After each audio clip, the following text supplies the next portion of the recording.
Bonjour tout le monde, bienvenue au Temple du jeu d'Arkaril pour une nouvelle série de vidéos. Aujourd'hui on s'attaque à un classique, ouais on peut dire un classique qui a ses détracteurs et ses amateurs, ses amoureux. C'est Defenders of the Realm, hein, les défenseurs du royaume. Defender of the Realm, c'est un jeu qui est pas tout jeune, hein, puisque là on remonte à la lointaine époque des années 2010. Ouais, Defender of the Realms est sorti en 2010 et c'est un petit frère du jeu Pandémique d'une certaine manière, puisqu'on est à peu près sur le même type de mécanique, même complètement. Simplement, alors je connais pas tous les tenants, les aboutissants. Je pense que Pandemic n'était pas assez connu encore à l'époque. Ils n'avaient pas encore mis leur marque, puisque maintenant tous les jeux qui sortent qui utilisent Pandemic ou le système de jeu Pandemic, il y a un gros logo dessus, voilà. Donc je pense qu'ils ont depuis clarifié les choses au niveau légal. Sans doute qu'à l'époque c'était pas le cas, parce que j'ai pas l'impression que ce sont les mêmes auteurs. Pandémie, donc l'auteur de Pandemic c'est Matt Leacock. Et Defender of the Realm, ce n'est pas Matt Leacock, c'est plutôt Richard Lonius. Et pareil, la boîte d'édition de Pandemic, il me semble, je sais plus. Pour Pandemic, je sais plus, je crois que c'est oui, parce qu'après, comme il y a des distributeurs après un peu partout, mais je regarde ça vite fait. De ce que je vois, Z-Man Games. Z-Man Games, alors je sais pas si c'est eux qui sont à l'origine de la sortie du jeu, sans doute en tout cas à l'époque. Et Defender of the Realm, c'est Eagle Griffon Games, donc deux boîtes complètement différentes. Alors, je sais pas, j'ai pas eu écho de bataille de droit après derrière ça, ou de copyright, choses comme ça. Peut-être qu'il y en a eu. On va voir ça. Vous allez voir que au niveau mécanique, on est quand même vraiment proche. Alors pour ceux qui ne connaissent pas du tout Pandémie, vous pouvez suivre différentes vidéos sur ma chaîne. On a fait sur ma chaîne et sur celle sans doute de DD, donc toujours plus jeu, toujours plus live. On a fait le Pandémie Legacy saison 1 du début jusqu'à la fin. Donc là vous avez vraiment toute une série de vidéos qui vous permettent de bien appréhender ce que c'est Pandémie. Mais bon, en quelques mots, le principe c'est un jeu coopératif, donc on joue contre le jeu et donc le monde est menacé par des virus. Il y a 4 virus différents qui vont par un système de cartes se répandre un peu partout sur la planète et donc après le principe dans le jeu, c'est que dès qu'il y a un endroit qui est envahi par les virus, donc il y a une sorte de, qu'on appelle ça, bah ouais, une épidémie à un endroit, quoi, paf. Du coup, ça explose et ça va arroser d'autres zones, ce qui fait que par explosion, ça peut, voilà, vite devenir le bordel et donc ça, il y a des conditions de fin de partie. Il faut, voilà, dès qu'il y a un certain nombre d'éclosions, on appelle ça, qui a eu lieu, bah, c'est fini. Si on a posé tous les cubes, enfin tous les pions virus, paf, c'est mort aussi, etc. Et là, vous allez voir on va avoir à peu près la même chose. Simplement ici, on est dans un univers d'Heroic Fantasy. On est vraiment dans du classique là cette fois-ci.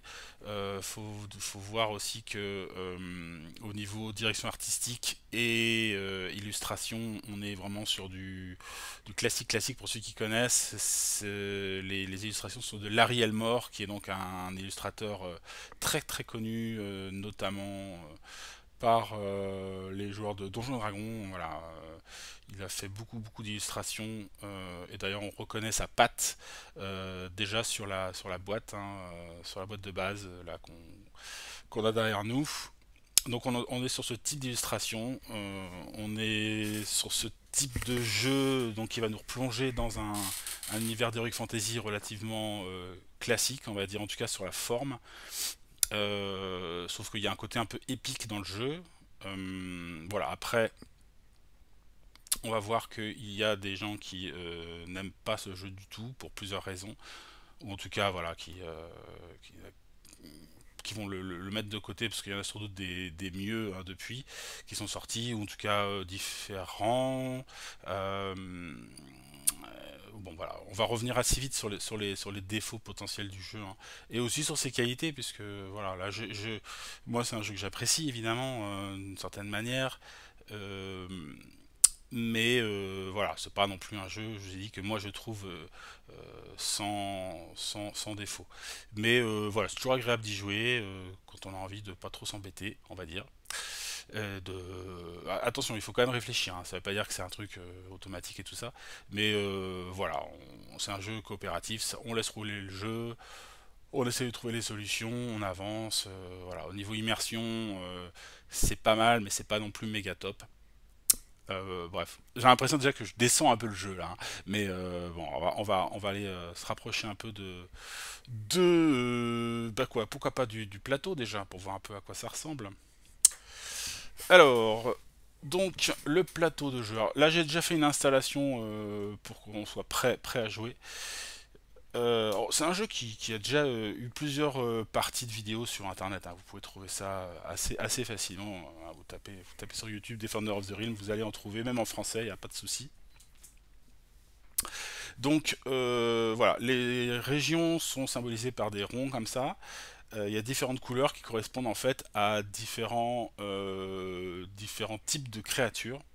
C'est là où on commence à se rapprocher un peu de Pandémie déjà. On a quatre types de créatures différentes qui sont symbolisées par différentes couleurs et qui sont menées par un boss différent. De ce côté-là, par exemple, on a les bleus, couleur bleue, donc c'est le dragon bleu, donc on retrouve aussi sur la boîte de base, hein, sur hop, ici, hop, le dragon bleu. Et donc il est là-bas, le dragon bleu, avec ses troupes. Et juste derrière, on a le vert, donc c'est un chef orc là qui s'appelle de mémoire Gorgut. Voilà, lui c'est la couleur verte. On a la couleur rouge ici, et le boss rouge il est plutôt en bas. Il est ici, là, dans le canyon du scorpion. Et le dernier boss à combattre, c'est un mort-vivant, une sorte de sorcier, liche ou je ne sais quoi, voilà, qui se trouve ici. Voilà, et donc,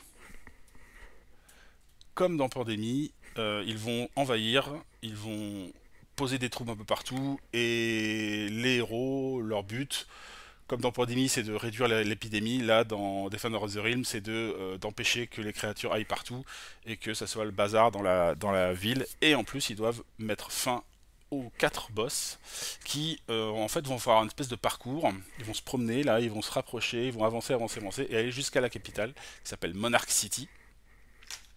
Et si ils rentrent dans Monarch City, eh bien la partie se termine. C'est une des conditions de défaite pour les héros. Donc non seulement il faut empêcher que ça soit trop le bazar partout, mais en plus il faut à un moment ou à un autre s'armer pour combattre les différents boss qui vont venir attaquer la ville. Bon voilà, donc c'est un peu là au niveau de la stratégie qu'il va falloir réfléchir. Alors, qu'est-ce qui me pourrait m'embêter au niveau... c'est plus au niveau immersion, parce que bon, si vous connaissez ma chaîne, vous savez que j'aime bien les jeux qui racontent des histoires, qui sont... voilà, qui nous plongent dans un univers, dans une ambiance. Ici, on est pas mal, hein, voilà, on a une pression, il y a une histoire qui se crée, etc.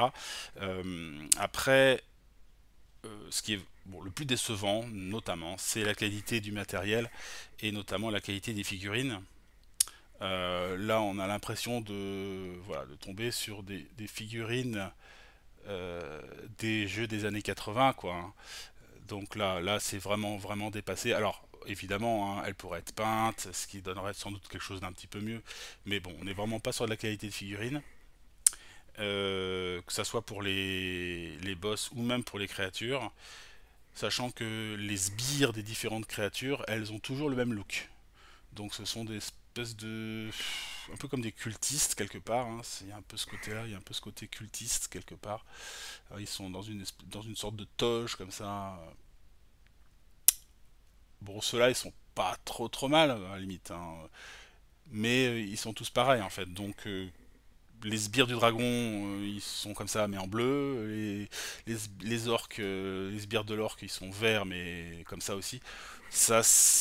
Bon, alors c'est sûr qu'ils ont une sacrée économie au niveau des moules, hein.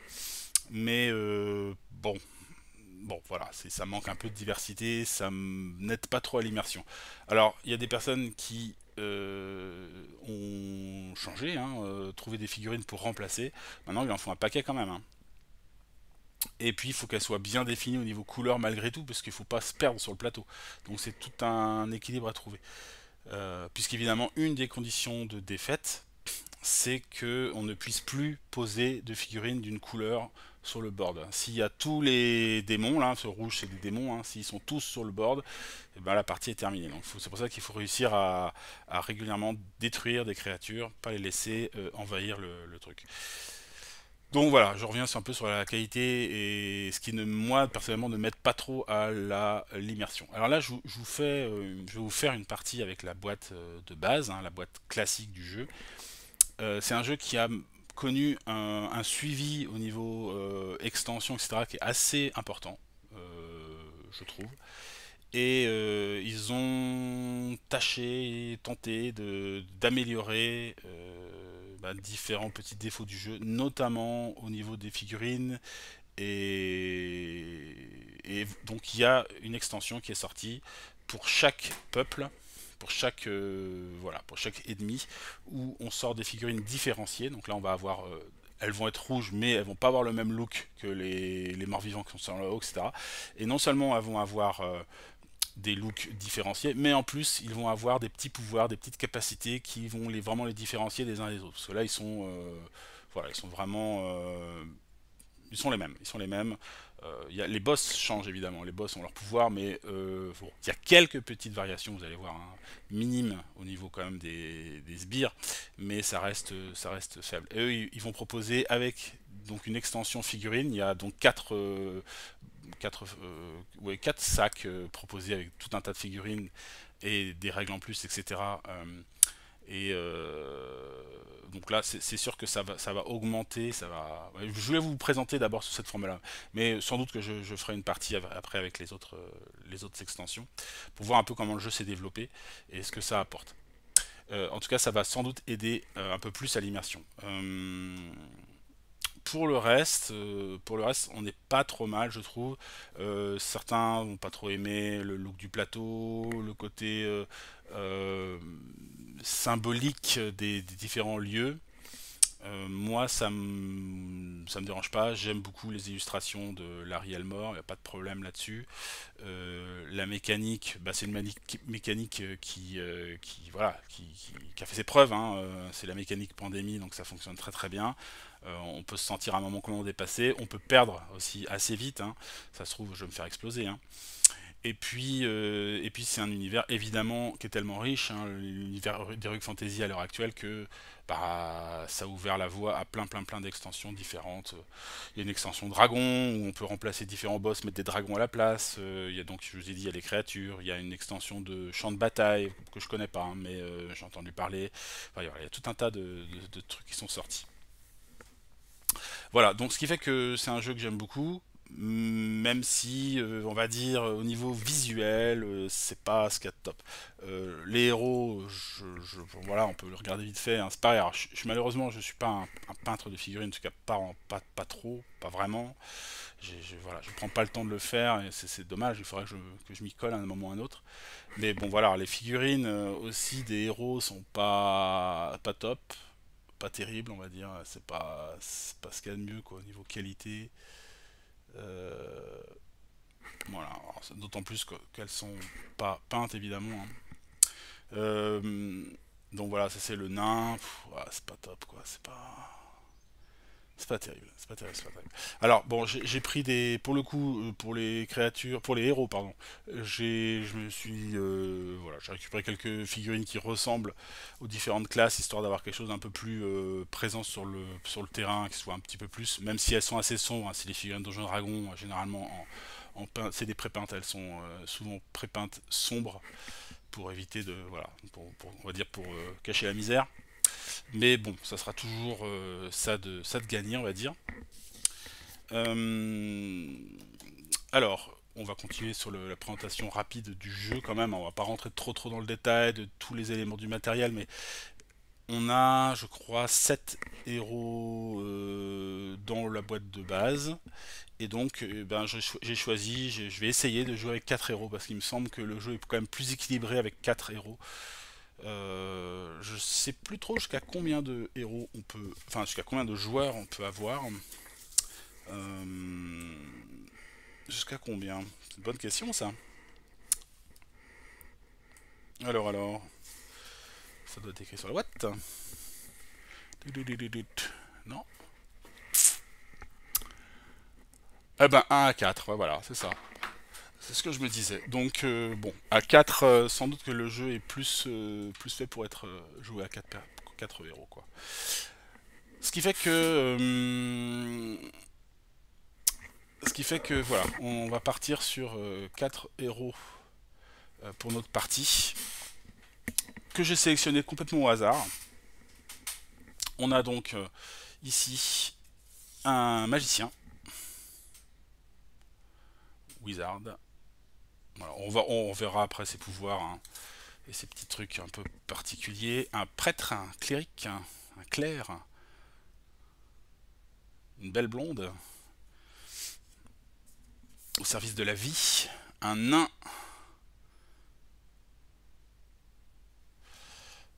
et un roublard. Une roublarde. Voilà. Donc voilà, c'est tiré au hasard. En début de partie, chaque personnage a une quête qui leur permet de gagner des petits pouvoirs supplémentaires et qui aussi permet de définir à la fin de partie qui est le grand, qui est un peu le patron, quoi. Voilà, qui est le héros qui a le mieux scoré. Faut pas trop s'amuser à jouer à ça, faire trop la course, la victoire entre les joueurs parce que le jeu est quand même assez punitif. Mais bon, éventuellement, si on veut, on peut être un peu en compétition pour la reconnaissance maximum du royaume. Donc j'ai dit chaque héros a une quête et chaque héros possède aussi 2 cartes héros en début de partie. Les cartes héros, elles se présentent comme ça, elles sont liées aux couleurs, donc on est aussi encore, pour ceux qui connaissent Pandémie, on est là-dedans. Hein. On a le rouge pour le démon, le noir pour les morts vivants, etc. etc. Les cartes, elles servent à différentes choses. On va voir que en haut, à gauche, elles ont un symbole. Généralement, ce sont des symboles de mouvement. Voilà. C'est-à-dire qu'on peut par exemple défausser cette carte pour faire un déplacement à cheval de 2 cases, par exemple. Et après, elles sont liées à un lieu. Ça veut dire quoi? Ça veut dire que par exemple, si je suis dans le lieu à Brookdale Village et que j'ai la carte Brookdale Village, il y a des choses que je peux faire. Notamment créer un portail magique qui permettra de faciliter les déplacements sur la carte, par exemple. Et en dessous, on se retrouve avec une référence à un boss. Donc là, on voit que c'est une carte noire, donc c'est lié à Varkolak, le seigneur des morts vivants. Et donc, ces cartes-là, elles sont un peu à collectionner, puisque quand on a le combat contre le boss, on a autant de dés contre lui qu'on a de cartes qui donnent ces dés-là, quoi. Donc voilà, évidemment, par exemple, celle-là, la rouge, je ne pourrais pas m'en servir contre le démon. Contre le mort-vivant, pardon. Et vice-versa. Donc, un peu à la manière de Pandémie, il faut collectionner la même couleur pour se sentir suffisamment fort pour pouvoir attaquer le boss voilà, et le mettre à terre. Les boss, ils sont là. Ils ont chacun une fiche avec un nombre de points de dégâts, donc il faut leur faire un certain nombre de blessures avant qu'ils puissent mourir. On verra en rentrant dans le détail petit à petit. Euh, Et voilà, et après un tour de jeu c'est relativement simple, il y a une phase de matin, une phase de journée, une phase de soir, où les héros vont pouvoir jouer, interagir sur le terrain, faire des actions, et puis après, bah, il y a la réponse des créatures. On pioche des cartes, comme dans Pandémie, des cartes de les ombres s'étendent, voilà, qui sont là. Et puis ça va nous dire, bah, il y a tant de créatures qui apparaissent à tel endroit, tant de créatures qui apparaissent à tel endroit, voilà. Et si tout d'un coup il y en a trop à un endroit, bah, boum, ça explose, il y en a qui débarquent ailleurs, et voilà. Donc il y a un côté comme ça où on va se sentir de plus en plus envahi, c'est le terme. Alors, peut-être la physionomie d'un héros vite fait. Un héros, on va prendre le prêtre par exemple, ou la prêtresse, la clerc. Elle a déjà le plus important, c'est le nombre de points d'action, de points de vie qui est ici. Donc on va donner autant de jetons que indiqué.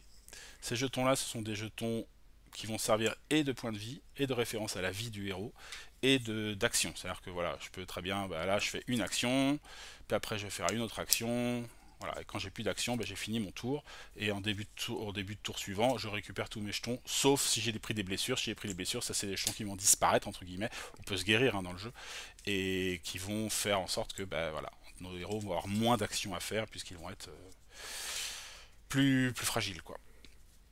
Et après, on a des différents types de pouvoirs. Alors, on peut regarder vite fait. La prêtresse, elle a une attaque bénie.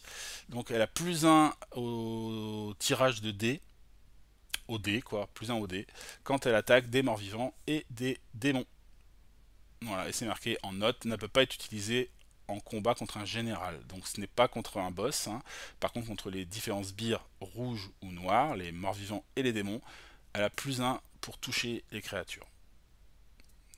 Logique, c'est une prêtresse, elle s'occupe de ces créatures-là. Elle a la capacité de retourner les morts vivants, va des rétros. Donc si elle finit son tour sur un lieu avec un mort vivant, elle déplace tous les morts vivants sur des lieux adjacents. Donc elle repousse les morts vivants automatiquement, ce qui peut être aussi intéressant. Et finalement, son dernier pouvoir c'est Sanctify Land, donc purifier ou sanctifier un terrain. Donc elle peut utiliser une action dans un lieu où il n'y a pas d'ennemis, pas d'ennemis mignons présents, et qui est maudit, je vais expliquer ce que c'est, pour guérir ce terrain. Il n'y a pas besoin de carte spéciale pour ça. Elle lance un dé, si elle fait 5 ou plus, elle enlève le cristal. Alors, c'est quoi cette histoire de cristal? On a ici des cristaux qui sont des cristaux corrompus, voilà, qui vont se placer sur les lieux dès qu'on va avoir une explosion quelque part, quoi. Dès qu'on va avoir 4 créatures, boum, ça explose. Il y a des créatures qui vont se mettre un peu partout, qui vont envahir la région, et le lieu devient maudit. Donc on place un de ces cristaux-là. Si à un moment ou à un autre dans la partie, il n'y a plus de cristaux disponibles, tout ont été placés, c'est aussi la victoire du mal. Donc il faut s'occuper aussi de purifier, non seulement il faut tuer les créatures, mais il faut aussi purifier les lieux. Sachant que les démons, c'est leur truc à eux. Eux, corrompent, ils corrompent oui, les terrains plus facilement. Normalement, il faut qu'il y ait 4 créatures à un moment pour corrompre. Eux, à partir du moment où il y a 3 créatures au rouge à un endroit, ils vont apporter de la corruption aussi. Donc ils vont pousser, ils vont accélérer la corruption. Donc voilà pour la prêtresse. Voilà. Donc dans le jeu, on va avoir un certain nombre d'actions. Alors je vais vous remettre ça. Je les montre un petit peu et puis après on s'étalera pas trop dessus non plus. Hein. Voilà, différentes actions qui sont relativement intuitives. Hein. Pour une action, on peut faire un mouvement de base à pied, donc on se déplace d'une zone. Donc mouvement à cheval, on a vu ça, c'est 2 zones. Il y a un mouvement par aigle, donc on est pris par un aigle géant façon Tolkien, hein, et on peut se déplacer jusqu'à 4 cases. Le mouvement par les portails magiques, donc si on défausse une carte avec une icône portail magique, voilà, donc pareil, hein, ici on aurait un icône portail magique ici, et ben soit on va sur le lieu qui est indiqué en dessous, soit on va sur un endroit où il y a déjà un portail magique. Voilà, donc on se téléporte. Et sinon, quand il y a 2 portails magiques, on peut aussi, sans aucun coût, passer d'un portail à l'autre, voilà, pour une action, quoi. On peut utiliser une compétence, on a vu, hein, certaines compétences, par exemple sanctifier les terrains, demandent de dépenser des points d'action. On peut construire un portail magique, ce qui peut être aussi intéressant. Pour ça, je vous ai dit, il faut avoir la carte du lieu précise. Donc voilà, là pour Brookdale Village, il faut que je sois à Brookdale Village avec la carte Brookdale Village, et pouf, je la défausse et je crée un portail magique à cet endroit-là, ce qui permet de faciliter les mouvements sur le terrain. On a cherché écouté des rumeurs à l'auberge. Donc il faut être sur une auberge, c'est un des lieux spécifiques sur la carte. Dans ces cas-là, ça nous permet de récupérer des cartes en héros en plus. Ça c'est pas mal. Purifier la terre, donc pareil, c'est pas la peine d'être, enfin c'est pas nécessaire d'être spécialement la prêtresse pour le faire, mais on peut, tout héros peut purifier la terre. Il faut être sur un lieu corrompu. On défausse une carte héros de la couleur correspondante. Si je suis sur une terre noire, il faut une carte noire, peu importe ce qu'elle est. Et dans ces cas-là, on lance 2 dés et pour des 5 ou plus, on enlève un cristal. Sachant qu'on peut enlever un seul cristal par action. On a 2 chances de le faire, mais on n'en peut enlever qu'un. Voilà. Ce qui est un peu moins fort que sanctifier le terrain de la prêtresse, hein, puisque elle, pour une action, elle peut le faire, mais elle n'a pas besoin de cartes, elle n'a pas besoin de défausser des cartes, et elle enlève un cristal sur un 5+. Donc elle, la différence, c'est qu'elle n'a pas besoin de le défausser de cartes, quoi. Si je vois bien ça. Mmh. Mmh. Mmh. Mmh. Ouais. C'est pas si top que ça, finalement. Bon, elle vire pas de cartes. Ça, c'est quand même pas mal d'économiser les cartes. C'est ce qui permet à la fin de tuer les boss, quoi. Se soigner. Donc pareil, on peut utiliser une action pour se soigner. Si on est dans la ville, dans la capitale, on se soigne toutes nos blessures. Si on est dans un autre type de lieu, il faut pas qu'il y ait de seed, il faut pas qu'il y ait de minions dessus, d'accord. Et dans ce cas-là, on récupère 2 points de vie. Voilà. Et après, il y a une action de combat, évidemment. On peut combattre les différents séides ou combattre le général. Combattre un boss, dans ce cas-là, c'est un peu particulier aussi, mais on pourra y revenir à ce moment-là. Donc voilà, des mouvements, construire un portail, écouter des rumeurs, se guérir, sanctifier les terres, combattre. Voilà, on a fait à peu près le tour, et après il y a différentes actions des héros. On va peut-être faire un petit tour des différents personnages, ça peut être intéressant. On a vu la prêtresse, on peut voir le magicien. Le magicien, il a 5 points d'action, 5 points de vie. Alors lui, il a téléportation, ce qui est très fort. Donc il peut utiliser une action pour se déplacer vers un lieu. Comme s'il voyageait par un portail magique. Voilà, tout simplement. Et pas de carte. Donc en gros, il va un peu où il veut, comme il veut, il se téléporte. Il va où il veut, mais c'est une fois, hein. Une action pour se déplacer vers un lieu chaque tour. Voilà. Il a la capacité, donc ça c'est pour le déplacement, qui est quand même très balèze. La boule de feu, donc lui il doit défausser une carte qui correspond à la couleur de l'ennemi. Euh, il lance les dés de combat et il détruit les créatures sur un 2 ou plus. Peu importe le type de créature que c'est. Il envoie une grosse boule de feu et voilà. Alors ça lui coûte une carte, mais c'est plus efficace qu'un... Il faut pas faire de 1, c'est tout. C'est plus efficace qu'un combat classique. Et il a la capacité de sagesse, donc quand il pioche une carte, quand on pioche une carte donc des ténèbres qui se répandent, il peut choisir de la défausser et une autre carte est piochée. Mais cette nouvelle doit être gardée. Alors, c'est marqué en note que donc quand la guerre avance, on va voir qu'il y a un statut de guerre. Au fur et à mesure qu'on tue les boss, le statut de la guerre devient de plus en plus dur. Donc sur la middle et late war, donc c'est-à-dire comment traduire ça, il y a early war, donc c'est le début de la guerre, la moitié de la guerre et la fin de la guerre. Voilà. Donc quand c'est la moitié et la fin de la guerre, euh, on peut le faire, on peut utiliser ce pouvoir de sagesse pour chaque carte Darkness piochée, puisque après plus ça va aller et plus on va en piocher, évidemment. Comme dans Pandémie, classique, plus ça, le jeu avance et plus on avance et plus le jeu se renforce et devient de plus en plus fort et de plus en plus dur. Donc, téléportation, boule de feu et sagesse. Pas mal. Le nain. Le nain, lui, quand il commence son tour sur un lieu dédié aux démons, un lieu rouge, il y a une activation en plus pour ce tour. Voilà. C'est les connaissances des montagnes. Normal, c'est un nain. C'est un tueur de dragon. Il peut relancer tous les dés ratés en combat contre les bleus. Et ça peut être utilisé contre le dragon bleu saphir. Donc lui c'est le voilà, spécialiste contre les dragons. Et sinon il a armure et robustesse. Il ignore un dégât des minions et des généraux. Voilà. Donc lui à chaque fois il y a un dégât, quand il se prend des dégâts, il y a un dégât qui est écarté puisqu'il est, il est costaud. C'est notre tank. Et puis pour terminer, on a le roublard. Le roublard, donc elle a 6 points de vie, points d'action. Elle peut se cacher dans les ombres.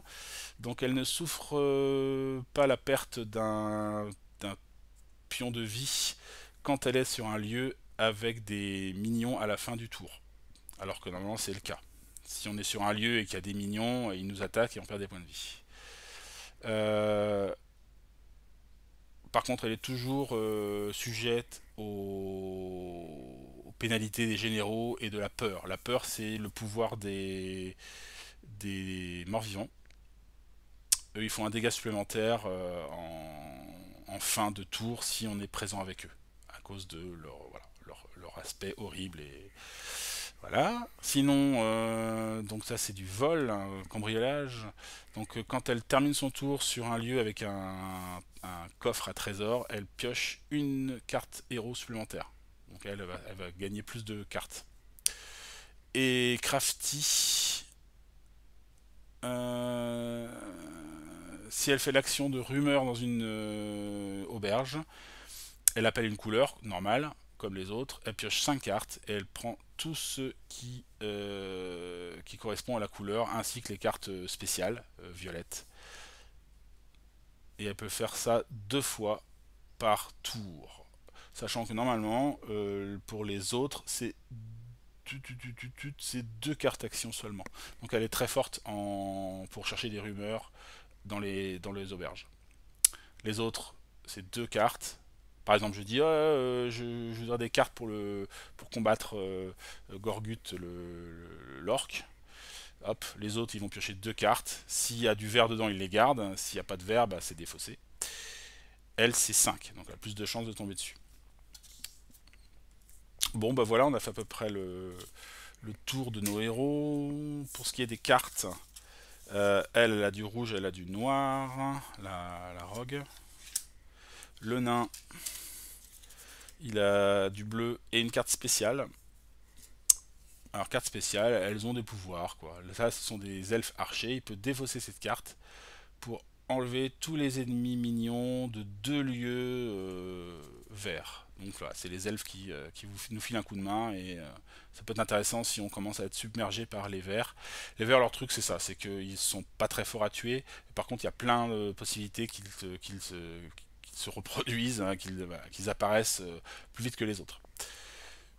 Donc c'est pas mal. Et donc une carte bleue pour combattre le dragon, ce qui tombe bien pour le nain, c'est parfait. Et pour ce qui est du magicien, lui il a un lieu noir et un lieu bleu. Voilà. Avec possibilité d'aller à dos d'aigle. Enfin lui il se téléporte, hein, et ça l'intéresse pas trop. Et donc un bleu et un noir. Une chose qu'on n'a pas vu, c'est les quêtes. Alors, la quête du sorcier, du magicien, l'amulette des dieux. Alors, il faut aller à la recherche d'une amulette qui est enterrée dans les bois sombres. Donc, une fois qu'on y est, on dépense une action, on lance 4 dés Et si on fait 1-6, eh bien on remporte, on trouve l'amulette en question. Et l'amulette, c'est un objet magique. Elle nous permet d'avoir +1 à tous les dés en combat, notamment contre les généraux. Donc c'est pas mal. Donc s'il n'arrive pas à le faire, c'est défaussé et on repiochera une nouvelle quête. Mais voilà. Donc lui, le magicien, s'il peut aller dans les Darkwoods, ça peut être pas mal pour tenter de l'avoir.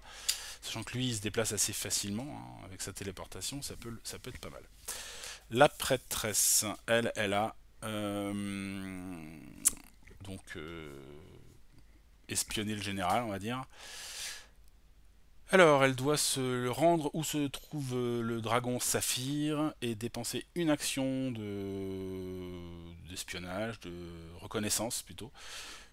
Si une fois que, enfin voilà, il n'y a pas de dé à faire, la récompense c'est qu'on regarde à travers le deck de héros et on prend la première carte bleue qu'on rajoute à notre main. Donc ça nous permet d'aller gagner une carte bleue gratuite, ça. C'est pas mal. Une plus petite quête, mais voilà. Le rogue, le roublard, le haume de pouvoir. Alors, il faut tuer le dragon dans la forêt de la Wyvern pour récupérer le helm, le haume de pouvoir. On dépense donc une action, on lance 3 dés. Et si on fait un 5 ou un 6, on réussit. Et dans ce cas-là, la récompense, c'est qu'on pioche une carte héros supplémentaire chaque tour. Donc c'est un booster de pioche de cartes. D'accord, mais il faut aller jusqu'à la forêt de la Wyvern. On verra sur le terrain où ça se passe, tout ça. Et pour finir, on a le chasseur de dragons, Hunter Dragon. Donc bah, ça va bien pour le nain. Lui, il doit tuer 3 hommes dragons. Et on les met sur sa carte pour se rappeler qu'il les a tués. Et en récompense, on peut défausser cette carte de quête à la place de mettre des troupes sur un lieu bleu. Voilà, ça permet de limiter l'avancée des bleus. Ça correspond bien au personnage de notre nain qui est le spécialiste des bleus, on va dire, pour le combat des bleus. Donc voilà, on a fait à peu près le tour. Il nous reste à simplement rappeler un tour de jeu. Et puis après, on va démarrer. On va démarrer gentiment.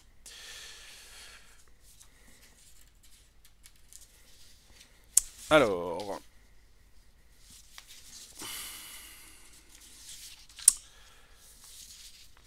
tour de jeu.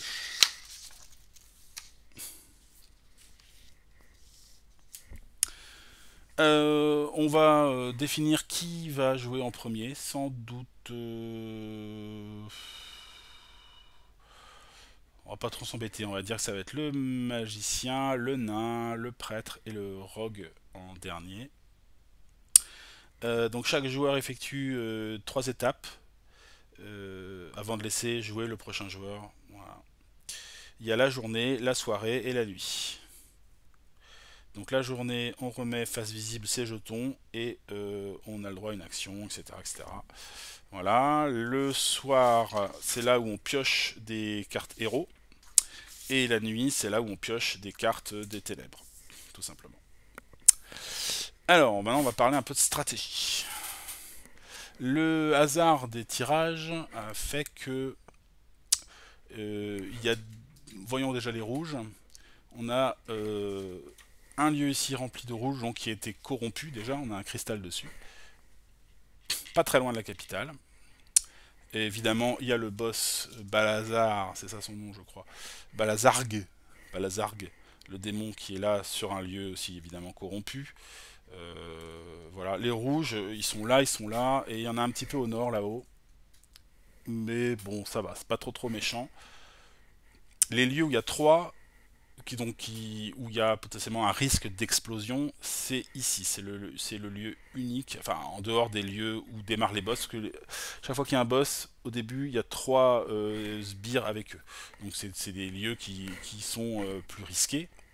Mais en dehors de ces 4 lieux-là, il y a Pleasant Hill, donc la colline agréable. Et donc il faudra s'en occuper un moment ou un autre. Les verts, il y en a deux ici. Il y en a deux là, il y en a trois là-bas, il y en a un là, ça va, ça, pour l'instant ça tient. Et les bleus, il n'y en a pas beaucoup, il y en a un ici, deux là-bas. Et pour ce qui est des morts-vivants, c'est pareil, c'est plutôt cool. Pour le moment, ils sont plutôt dans le sud. On en a ici dans les terres des Amazones et dans la rivière de feu qui se trouve ici, donc à l'embouchure là. Je pense que ça peut être pas mal sans doute d'aller faire des quêtes. Et je pensais notamment au magicien, d'aller peut-être directement là où il peut remporter sa quête, ça me semble être pas mal. Et pour ça, il faut qu'il aille dans les bois sombres. Alors, où est-ce que c'est? C'est The Dark Woods, c'est ça, hein, Dark Woods. Ouf. Par contre, le problème, c'est que les Dark Woods, l'objet est bien, hein, mais par contre, c'est carrément là où se trouve le boss. Et 3 mignons. Ça veut dire quoi cette histoire? Ça veut dire que faudra pas, on peut aller, mais il faudra pas traîner parce que le boss, lui, on n'est jamais obligé de le combattre. C'est nous qui choisissons d'y aller ou pas. C'est des terrains suffisamment grands, on n'est pas obligé. Quand on est en même temps qu'un boss, on n'est pas contraint. Par contre, si on termine son tour avec des sbires, eh bien on prend des dégâts, hein. On prend des dégâts et ça c'est pas top. Euh, je vérifie vite fait.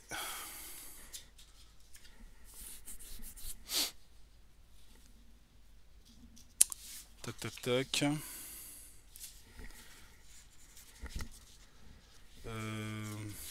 Non. Je cherchais où est-ce que c'était indiqué ça.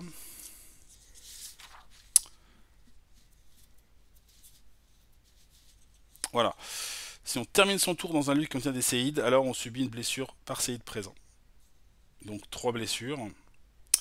Et plus une parce que justement ce sont des morts-vivants.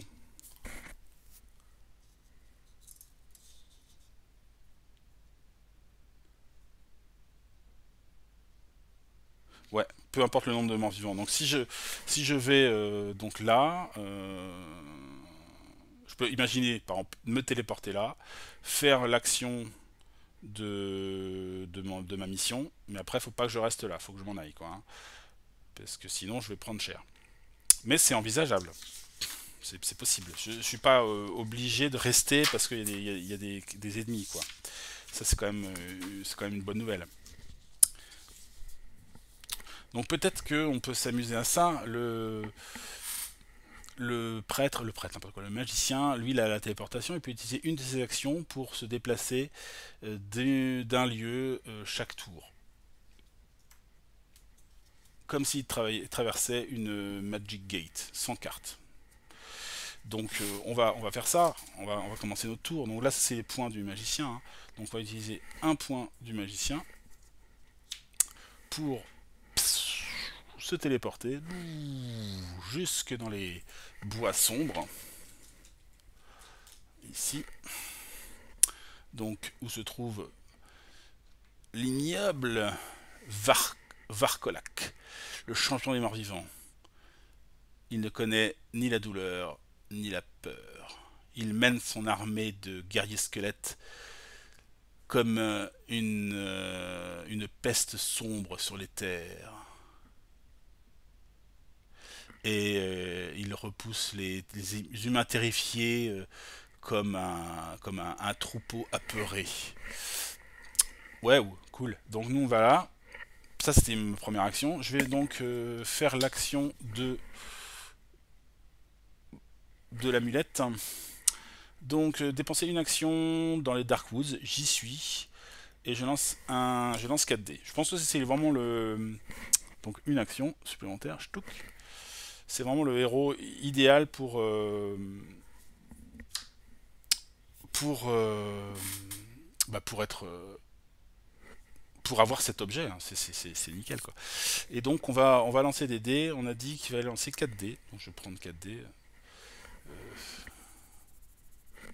Bon tant pis, je prends des dés comme ça m'embête un peu. Je vais essayer de trouver d'autres dés. Je vais prendre les dés des ennemis là. Et puis on va voir ce que ça donne. Donc il faut que je fasse au moins un 6. Allez, un peu de chance. Hop. Et ben, j'en ai un. J'ai obtenu un 6. Donc, il y a un dé qui est resté coincé. C'est pas cool. Et donc, j'ai gagné. Cool. On a gagné l'amulette des dieux. Donc là, j'ai plus un à mes dés de combat pour tuer les créatures. C'est quand même vachement bien, quoi. All dice in combat.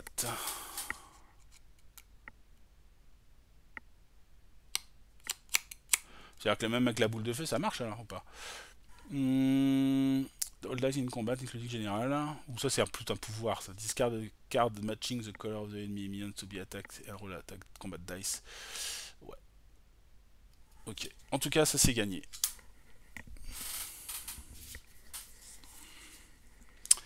Ce qui est une bonne chose. Je me semble que on va pouvoir repiocher une quête.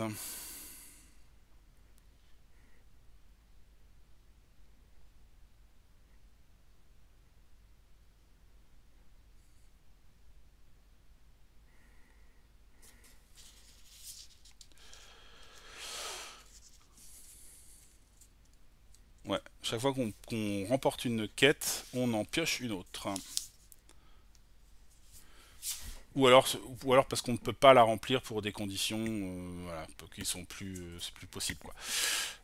Donc là c'est Scout Général, c'est comme ah bah Varcolac, bon, c'est idéal, j'y suis. Travel to Varcolac location and spend one action scouting. Bon bah j'y suis, je suis pas m'embêter. Donc là on a vraiment l'action idéale à nouveau. Donc on profite d'être là. Et on va. C'est ce qu'il faut faire de spécial? Pas grand chose. Pas grand chose. En tout cas, j'utilise une de mes 3 actions pour faire du scouting. Hop, je retourne. Il m'en restera 2. Faut que j'en garde un peu pour me barrer quand même. Hein, parce que c'est un peu dangereux. Et donc, la mission me dit regardez à travers le deck de héros et puis prenez la première carte noire et rajoutez-la à votre main. Donc ça c'est encore une quête qui est réalisée. Donc super pour le magicien, c'est nickel. Et donc je prends la première carte noire qui arrive. Vert, vert, noir. Et je remélange le reste. Carte héros. Petit côté un peu flashy hein, des cartes héros avec ce bord presque rose, violet rose là. Oh, ça me dérange pas moi. Bah je suis un enfant des années 70-80 moi, donc évidemment voilà. C'est vrai qu'il y a un design du jeu qui rappelle un peu cette époque là. Même si c'est un jeu de 2010, hein, c'est ça qui est rigolo. Donc je rajoute cette carte. Le Wizard, il a maintenant 2 cartes noires, c'est pas mal. Il me reste maintenant 2 actions. Je vais pas rester là. Hein. Je vais pas rester là. Ou alors je combats.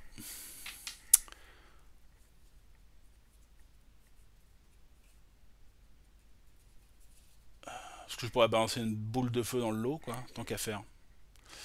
Histoire de. Voilà. De montrer un peu qui est le patron, quoi. Mais est-ce bien nécessaire? Bah, pour éviter une corruption en plus. Ouais, si ça vaut peut-être le coup quand même. Alors, je vais défausser une carte noire, un Varcolac, celle-là, là. Je la défausse pour faire une boule de feu. La boule de feu me dit bien ça. Défausser une carte qui correspond à la couleur des ennemis que vous voulez attaquer. Lancez les dés de combat. Donc là, on est chez les Morbacs. J'ai 3 dés, et donc je lance une boule de feu. Boule de feu! Et sur un. Il faut pas que je fasse de 1. Autre que 1, je tue les monstres. Alors je fais un 3, 4, 5. 3, 4, 5. Donc c'est un tour de malade que fait le sorcier dès le début de la partie. Là, il tue les 3 morts vivants qui sont là.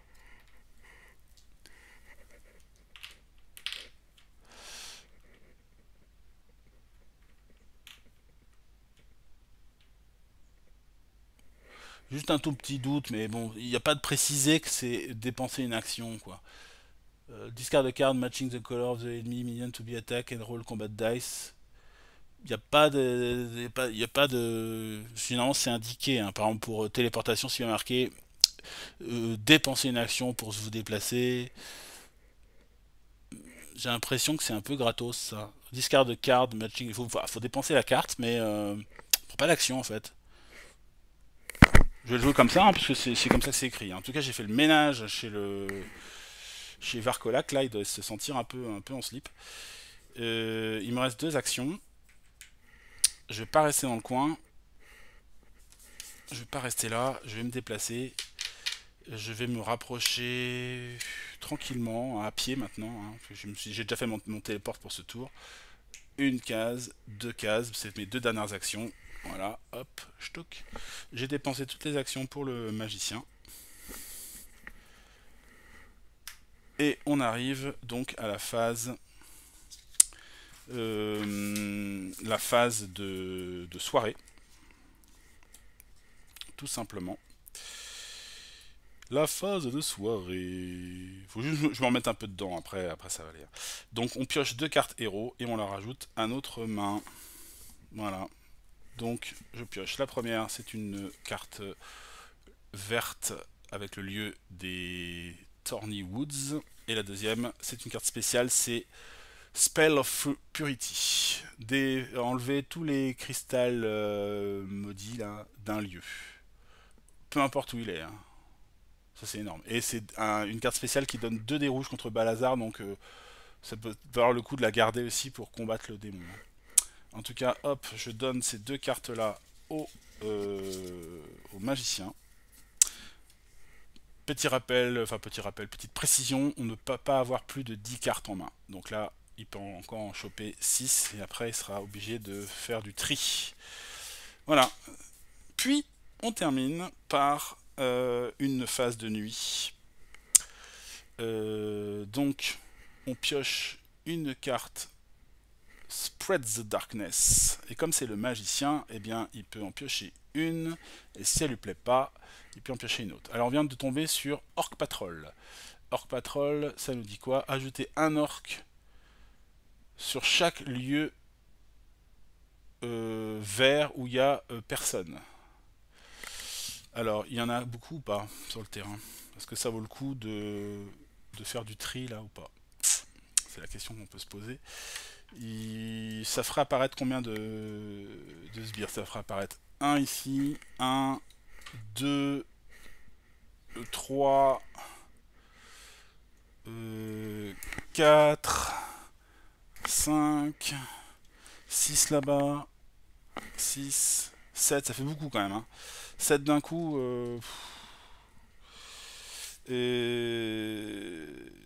Et ça veut dire quoi? Ça veut dire que le boss orc, donc Gorgut, il avance d'un lieu vers la capitale. Et il y a deux vers qui apparaissent à l'endroit où il arrive. Celle-là me plaît pas trop, donc je vais la défausser, puisqu'on me permet de le faire. Hein. Je reprécise la règle. Wandering 1, discard, et je pioche une autre. Par contre, je peux pas changer la deuxième. Quoi. Et donc, je pioche la deuxième carte, et ça me dit All is quiet, no dark Lord minions spread. Donc, le tour du magicien a été magistral. Même pas d'apparition d'ennemis. Il a utilisé tous ses pouvoirs à bon escient. Et voilà quoi, c'est trop fort.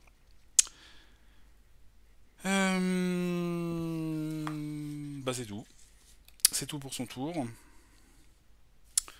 On va pouvoir passer au tour de notre nain. Alors lui, il ne commence pas sur un lieu de montagne puisqu'il commence dans la capitale, donc il ne gagne pas. Alors ça peut être intéressant qu'il finisse son tour sur un lieu sur un lieu rouge en fait. Il faut qu'il détruise 3 dragons, 3 hommes dragons. Ah, un truc que j'ai pas fait pour le magicien, c'est lui repiocher sa nouvelle quête. C'est chasseur d'orques. Il doit tuer 6 orques. Et un peu comme le chasseur de dragons, ça permet d'éviter le placement de troupes vertes sur un lieu. Donc c'est la prochaine mission du magicien. Donc lui, il doit tuer des dragons, des hommes dragons. Il a ses elfes, il n'a pas beaucoup de cartes en main, il n'a pas grand chose à faire. Donc voyons un peu sur le terrain où est-ce qu'il peut trouver des hommes dragons à peu près à portée. Alors il en a un juste au-dessus de la capitale qui se trouve à Wolf Pass, à la passe du loup. Donc ça c'est à une case. Les autres sont beaucoup plus loin, à l'est. Donc il faudrait faire en sorte qu'il puisse peut-être terminer quand même son tour sur une zone rouge pour qu'il puisse avoir un truc bonus. Ça pourrait être pas mal. Donc s'il fait un mouvement, un combat, il lui reste encore 3 actions. Un,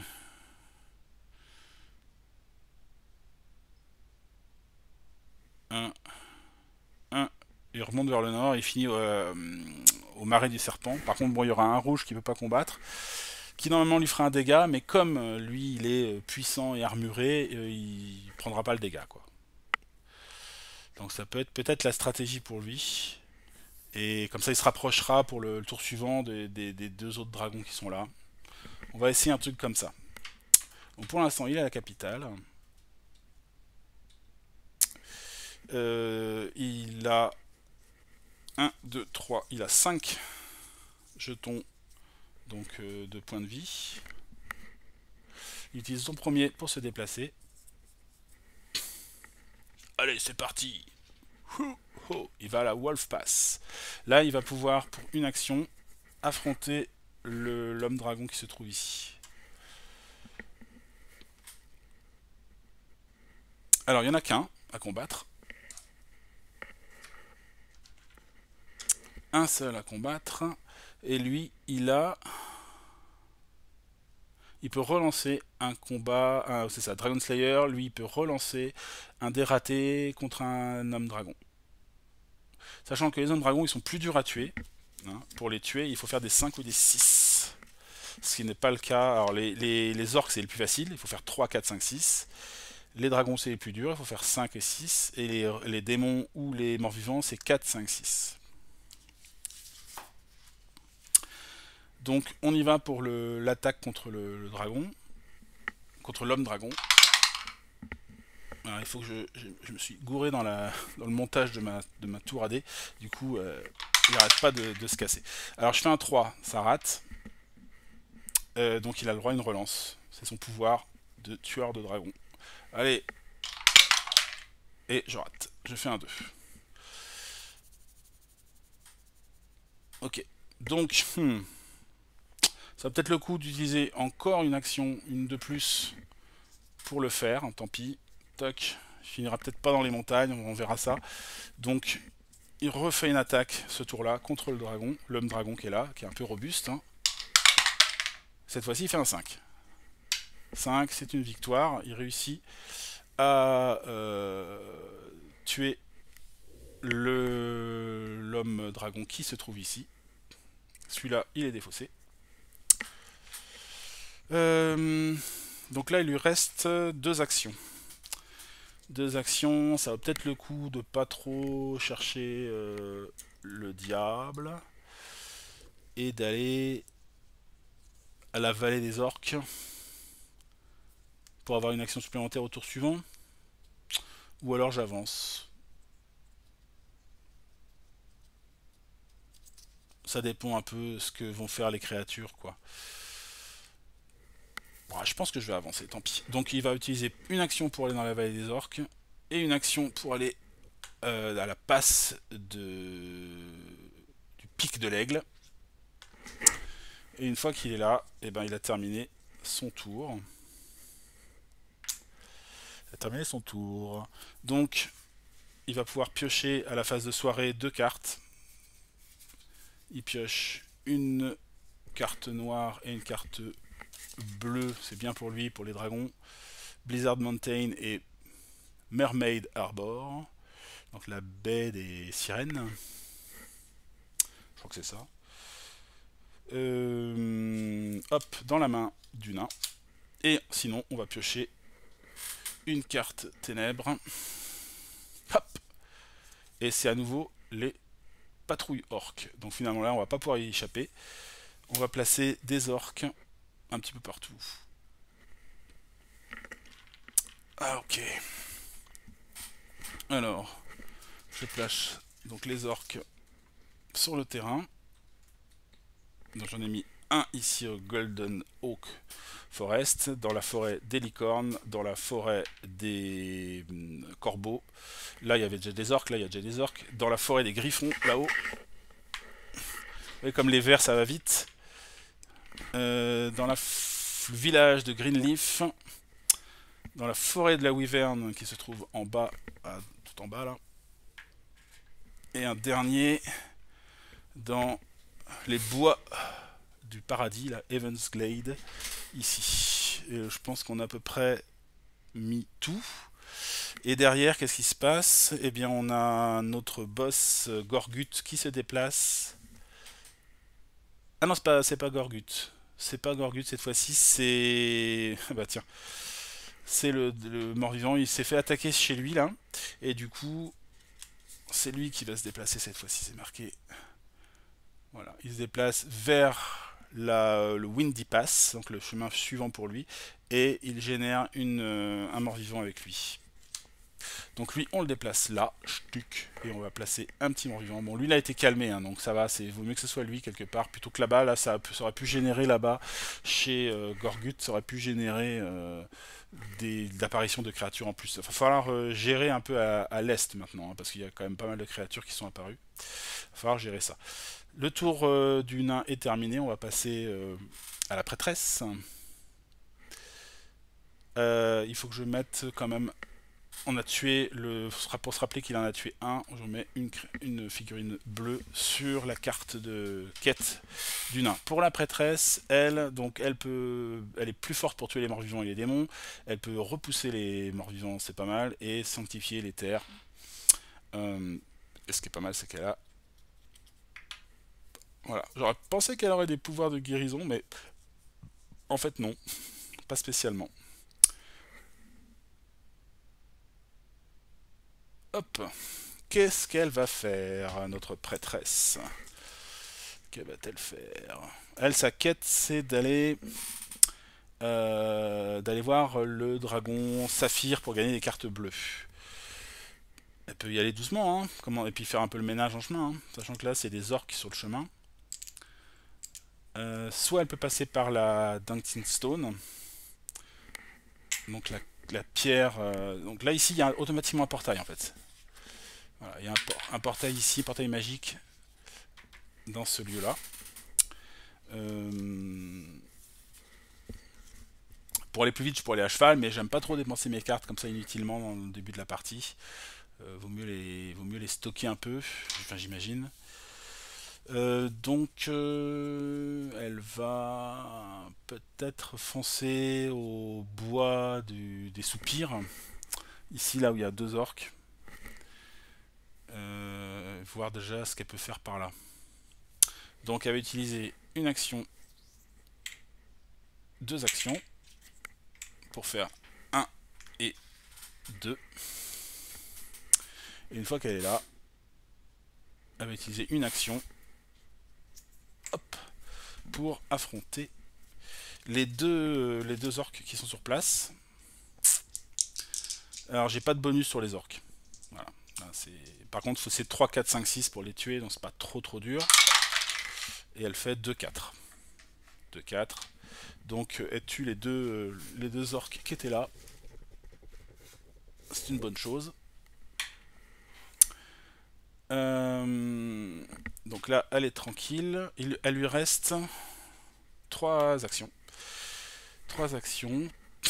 Donc elle peut... On voit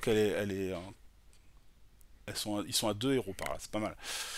Elle peut faire une action de déplacement et continuer à tuer de l'orque. Hein. Comme ça, elle se rapproche du dragon. Elle sera plus qu'à une case du dragon ici. Même si c'est peut-être un peu dangereux. Si le dragon se déplace, par exemple. Mais non, ce sera pas si dangereux que ça parce qu'elle aura toujours un tour pour se barrer. Donc c'est pas trop grave. Alors elle va peut-être faire ça. Donc elle va utiliser une action de mouvement pour aller ici au Heaven's Glade. Et une action pour combattre le petit orc qui traîne là. Je fais 3. Donc c'est une victoire aussi. Pour l'instant, ça va, ça tient. On enlève. C'est bien, parce que je rappelle qu'une condition de défaite, c'est notamment qu'il n'y ait plus de figurines à placer. Hein. Donc là, on remet du stock de verre, c'est pas plus mal. Il lui reste une action. C'est un peu dommage, j'ai pas grand chose à faire. La terre est pas sanctifiée, quoi que ce soit. Donc je vais rester là, près du dragon. Donc elle n'utilise pas son action, sa dernière. Hop, elle va piocher à la phase de soirée 2 cartes. Elle récupère une carte rouge, Vallée des Orques, et une carte spéciale, Cavalerie. C'est pas mal ça, au début... Non. Elle commence sur un lieu, en fait c'est la cavalerie qui attaque, et elle enlève un total de 6 minions, pas plus de 2 par lieu, en allant comme ça d'un lieu à un autre. Les hommes dragons comptent comme 2, donc ils ont du mal à tuer les hommes dragons, mais ça peut être pas mal à un moment ou à un autre de faire de balancer une charge de cavalerie. Voilà, donc ça c'est une carte qu'a récupérée la prêtresse. Et on va faire une carte de Darkness Spread, évidemment. Et voici une carte classique. On va avoir 2 lieux. On va avoir la Wolf Pass et la Dancing Stone. Donc on a un homme dragon qui apparaît au Wolf Pass et un mort-vivant à la Dancing Stone, déjà. Alors Dancing Stone, c'est là.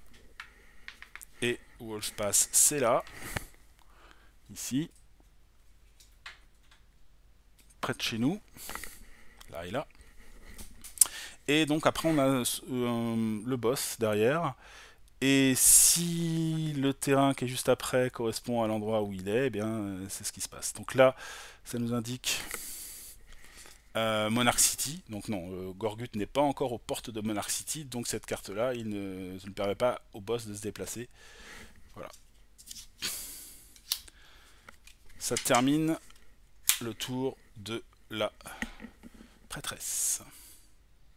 Et on va terminer cette première vidéo par le tour du roublard, de la roublarde. Donc il peut se cacher dans les ombres, qui peut gagner des cartes de héros en plus si elles sont à lieu et des trésors, et qui peut aller chercher des rumeurs dans les tavernes. Et elle a pour mission de trouver l'amulette de pouvoir qui se trouve dans la Wyvern Forest. Wyvern Forest, c'est bien au sud, on va voir ça.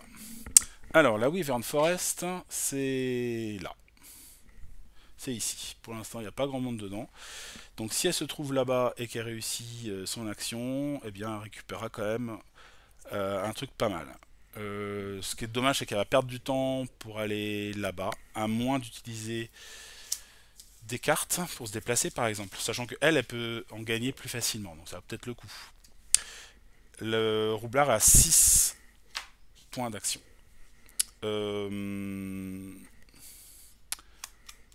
Alors ce que j'ai en main, c'est que j'ai le portail qui permet par exemple d'aller directement à Darkwood. Darkwood, c'est tout au nord, c'est là où il y avait le sbire, enfin pas le sbire, le boss des morts-vivants là, Varkolak. Et sinon j'ai éventuellement moyen de prendre un cheval pour avancer de 2 cases, gagner un petit peu de temps. Si je fais ça, je fais 1, 2, ça m'avance déjà pas mal. Donc je pense que je vais faire ça. Je vais utiliser une action. Alors je réfléchis quand même. Une action, 2 actions, 3 actions, un petit combat, ça fait 4 actions. 5, 6. Non, vaut mieux que j'aille, je pense que je vais faire ça. Je vais utiliser une action pour utiliser une carte. Et voilà. prendre un cheval pour avancer de 2 cases. Donc, je vais faire 1, 2 déjà. Ça c'est pas mal. Je suis là, à la montagne, dans les montagnes du brouillard. Pour une action, je vais descendre ici. Pour une autre action, je vais descendre dans la Wyvern Forest. Alors, là il me reste 3 actions. Il va falloir être malin. Mon truc là, je dois utiliser une action pour combattre la Wyvern et récupérer le truc. Donc si j'utilise une action, il m'en restera 2. Donc une autre pour remonter éventuellement dans les terres des Amazones. J'aimerais bien finir là où il y a un coffre en fait. Remonter là, les tuer et rester là. Voilà. C'est risqué si j'arrive pas à les tuer. Hein. Ou alors je vais là. C'est mieux. Il y a un chemin direct là. Ouais. On va faire ça. Déjà, première chose, je vais utiliser une action pour faire le combat contre la Wyvern. Il n'est pas indiqué qu'il faut qu'il n'y ait pas d'ennemis, etc. Donc peu importe s'il y a un orc qui traîne, je vais pouvoir faire mon action. Alors pour ça, on me dit 3D. Il faut que je fasse un 5 ou un 6. Allez, je vais prendre les dés rouges. Allez. Allez à moi, la Wyvern. Je te défie. Ouhou, j'ai un 6. Alors, spend one action and roll 3 dice, roll a 5 or 6 on any of the dice succeeds. Bon, voilà, super, donc j'ai gagné. Maintenant, je gagne une carte héros en plus à la fin de chaque tour. C'est quand même vachement balèze. Et je pioche une nouvelle quête qui sera organiser la milice. Alors, je dois voyager à travers différents lieux et dépenser une action dans chaque lieu pour organiser la population. Donc d'abord je dois aller à Pleasant Hill, puis à McCorm Islands, puis Greenleaf Village. Et ça peut me permettre d'éviter l'avancée d'un général. Ok, bon bah très bien, mission sympatoche. Il reste 2 actions. Est-ce que je prends le risque d'aller affronter les 2 morts vivants? C'est un peu dangereux. Je trouve que c'est un peu dangereux là, sans pouvoir avoir la garantie de les tuer, ni de garantie de pouvoir m'enfuir. Ça me semble un peu... Ah mais si... Ah non, oui, ils me feront peur quand même. Oui, parce que je peux me cacher, mais par contre, je suis pas immunisé à la peur. Donc je prendrai quand même au moins un dégât. Ce qui m'embête un peu. Je préfère aller là, tranquille. Donc je vais utiliser une action pour combattre quand même le petit orc qui est là. Tant qu'à faire d'être là. Hop. Je fais un 4. Donc, on peut retirer la figurine qui se trouve ici. Zou. Et pour ma dernière action, hop, je me déplace par le sentier jusque là, jusqu'au Mermaid Armor, jusqu'à la baie des sirènes. Et je termine mon tour ici. Comme je suis sur un lieu où il y a un coffre, j'en profite pour faire un petit peu de cambriolage et je récupère une carte héros plus l'amulette. Ça me fait donc 4 cartes héros à piocher à la fin du tour, c'est quand même vachement bien. Donc j'ai Serpent Swarm, Blood Flats,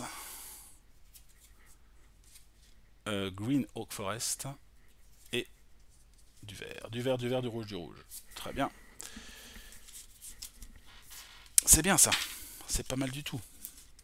Et donc, on va piocher une carte de ténèbres pour la fin du tour du roublard. Et la voilà, nous sommes avec 2 démons au canyon du Scorpion, ça pue, et un orc à la forêt des Griffons. Alors, le canyon des Scorpions, c'est vraiment là où démarrent les démons. Donc c'est pas bon du tout. Que se passe-t-il dans ces cas-là? Alors on va aller voir directement les règles pour pas que je fasse d'erreur.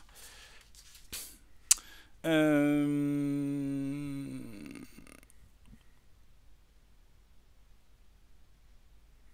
Alors, donc le nombre maximum de minions qui peut exister sur un lieu euh, hors de Monarch City, c'est 3. Donc quand un quatrième minion est ajouté à un lieu, le lieu devient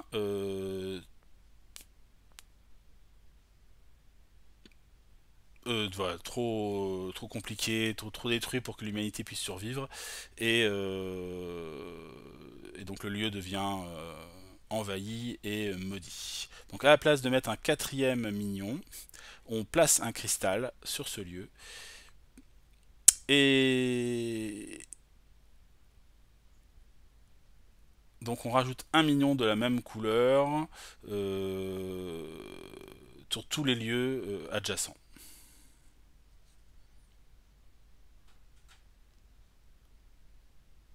Ok. Alors, donc ici on est déjà au max, hein. Donc on rajoute un cristal. Bim. Ding. Et on rajoute du rouge ici et du rouge ici. Voilà. Hmm.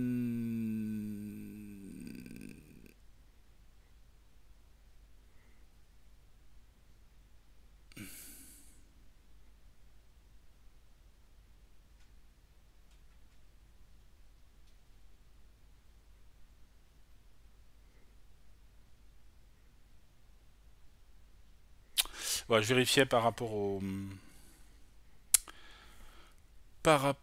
différentes couleurs. Alors ça c'est pareil, s'il y a deux couleurs différentes sur un lieu, et bien ici de toute façon on fera apparaître que du vert. Hmm.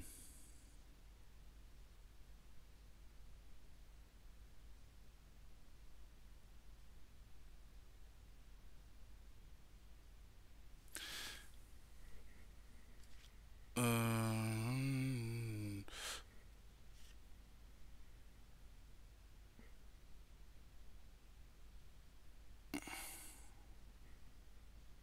Voilà. Là, il y a deux créatures, hein, donc si on en rajoute deux autres, ici, de vert, bah, ça crée aussi une explosion, mais bah, a priori soit du vert, soit du rouge, selon la carte qu'on pioche. Voilà. Par contre, il n'y aura pas de corruption en plus ici. S'il n'y a que trois créatures, il faut que les trois soient rouges pour qu'il y ait une corruption supplémentaire. Voilà, en tout cas, ça termine ce tour. Euh, on se retrouve donc avec on s'en doutait bien de la corruption démonique dans le sud-ouest. Pour l'instant, on n'a aucun héros par là. Nos héros sont tous plutôt à l'est. Il y en a deux là-haut qui s'occupent, c'est vrai, de cette région-là qui est un peu balèze. Le roublard, il a été faire sa quête en bas, il pourra peut-être aller s'occuper des démons. Et le magicien revient d'un combat assez épique quand même qu'il a passé au nord là contre Varcolac qui s'est mis en marche, hein, Varcolac aussi vers la capitale. Donc il va falloir à un moment ou à un autre aussi penser à s'en occuper sans doute. En cas, ça termine ce premier tour de jeu. Ça ira beaucoup plus vite évidemment dans les prochains. Là, c'est un peu du démarrage quoi, hein. Pour se remettre un peu, pour moi que je me remette un peu dans le bain et puis pour voilà que vous puissiez suivre avec un peu une minimum de connaissance du jeu quoi. Pour l'instant, ça va, ça tient. Mais ça peut aller très très vite, hein. Ça dépend vraiment des cartes qu'on tire.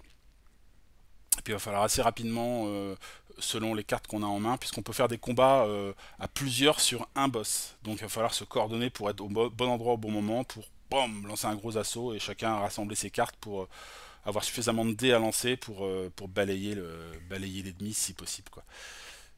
Si on peut le faire en une fois, c'est mieux, parce que après les monstres, les boss se régénèrent. Donc voilà, une fois qu'on a fait un gros combat, si on l'a pas tué, c'est un peu compliqué. Nous, souvent, ça nous épuise. Surtout si on rate le combat, on revient tous dans la capitale. Il faut à nouveau récupérer des cartes avant de repartir. Et pendant ce temps-là, le boss il s'est guéri. Donc vaut mieux faire une attaque où on est à peu près sûr de soi, quoi. On reviendra ça là-dessus sur une prochaine vidéo. C'était donc une début de partie de Defender of the Realms, boîte de base, sans extension, sans quoi que ce soit. Vraiment pur jeu à l'ancienne, hein, jeu de 2010, mais presque avec un look des années 90 plutôt. Voilà, bah, j'espère que ça vous a plu, dites-moi ce que vous en pensez de votre côté, et puis on va quand même aller jusqu'au bout de cette partie, et puis pourquoi pas, moi ça m'amuse, hein, et puis parce qu'il y a quand même moyen de se raconter des histoires. Bon. Et il y a moyen quand même voilà, il y a un côté un peu épique qui est sympa. Et puis bah, on verra bien ce que ça donne si on arrive à remporter la partie, qui sait. Donc je vous dis bah, merci et puis à bientôt voilà, sur la chaîne ou en live avec les copains aussi. Donc voilà, n'hésitez pas à passer nous faire des coucous. Allez, à bientôt, salut à tous, bonne fin de journée.